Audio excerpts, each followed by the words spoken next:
আজকে আমার ননদটাও মেয়ের মা হয়ে গেল। আমি যখন বিয়ের পরে শ্বশুরবাড়িতে গিয়েছিলাম তখন তাকে বেশ ছোটই দেখেছিলাম। খুশির খবরটা পাওয়ার পর থেকেই ছটপট করছিলাম কখন যাব আর আমাদের নতুন মানুষটাকে দেখবো। দুপুর 12টার দিকে তোমাদের ভাইয়া আমাকে ফোন দিয়ে বলে, তুমি রেডি হয়ে নিচে নেমে এসো, আমরা বাবুকে দেখতে যাব। তো বাবুকে দেখতে যাওয়ার আগে আমরা বাজারে চলে গিয়েছিলাম, সেইখান থেকে 3টা ড্রেস কিনে এখন আমরা চলে যাব বাবুকে দেখতে। আজ থেকে প্রায় 1.5 বছর আগে আমার ননদের আরো একটা বেবি হয়েছিল, তবে সেই বেবিটা এখন আর পৃথিবীতে নেই। সেই কষ্টের দিনগুলোর কথা মনে পড়লে আজও আমার গা শিউরে ওঠে। আমার ননদের সেই বেবিটা গ্রামেই ডেলিভারি করানো হয়েছিল, তবে এইবার আর কোন রকম রিস্ক নেয় নাই, তাই তাকে নিয়ে শহরে চলে এসেছে, মানে রাজশাহী মেডিকেলে তার বেবিটা হয়েছে। মেডিকেলে ঢোকার পরেই তো আমার অবস্থা ভীষণ খারাপ, চারিদিকে কেমন জানি একটা মেডিসিনের গন্ধ হয়, যেটা আমার একদমই ভালো লাগে না। মেডিকেলে যারা আসে তারা সবাই তো বিপদে পড়ে আসে, তবে অনেকে খুশির কারণেও আসে, যেমন আমি এসেছি খুশিতে বাবুকে দেখতে। আমার ননদকে রাত 1:30টায় নিয়ে আসা হয়, তারপরে তাকে সরকারি মেডিকেলে ভর্তি করা হয়।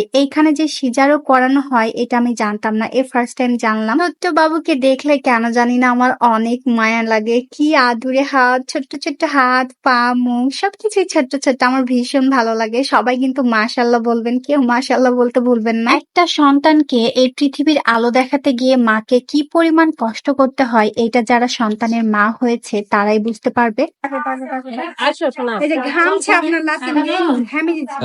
এইটুকু একটা বাবু, তাকেও নাকি পৃথিবীর গরম লাগছে। পৃথিবীতে আসা মনে হয় তার কয়েক ঘন্টা হয়েছে, এরই মধ্যে সে গরমে ঘামতে শুরু করেছে। তার জামাটা এখন পাল্টাতে হবে, তো আমি যে জামাগুলো কিনে নিয়ে এসেছিলাম সেগুলো নিজের হাতে একটা পরাই দিলাম। আল্লাহ যা করে তা অবশ্যই আমাদের সবার ভালোর জন্যই করে। এইবারে হয়তো আমার ননদ তার প্রথম বাচ্চাটার কষ্ট কিছুটা ভুলতে পারবে। আমার ননদের প্রথম বাচ্চাটা এই পৃথিবীর মুখই দেখতে পায় নাই, তার আগেই আল্লাহ তাকে নিয়ে নিয়েছিল। আর মরা বাচ্চা ডেলিভারি করাতে গিয়ে তার অনেক কষ্ট হয়েছিল, তার লাইফ রিস্ক ছিল। 10 মাস 10 দিন পেটে রাখার পরেও সে তার সন্তানকে বুকে নিতে পারেনি। তো যাই হোক, এইবারে আমার ননদ অনেক খুশি, এইবারও তার মেয়ে হয়েছে। প্রথম বাচ্চাটাও মেয়ে ছিল, আলহামদুলিল্লাহ এইবার সবকিছুই ঠিকঠাক আছে। আমার ননদের হাজবেন্ড, তার শ্বশুর শাশুড়ি সবাই অনেক খুশি, তারা আল্লাহর কাছে যা চেয়েছিল তাই পেয়েছে। মানে আমার ননদের শাশুড়ির কোনো মেয়ে নাই, দুইটাই ছেলে, এজন্য তার আল্লাহর কাছে মেয়ে চেয়েছিল। এটাই হচ্ছে আমার ননদের হাজবেন্ড, খুবই সহজ সরল একটা মানুষ। আর তার পাশেরটা হচ্ছে তার শালা, মানে এটা হচ্ছে আমার দেওর। সবাই বেশি করে দোয়া করে দিবেন আমাদের নতুন বাবুর জন্য। আজকের ভিডিওটা এ পর্যন্ত রাখছি, সবাইকে আল্লাহ হাফেজ।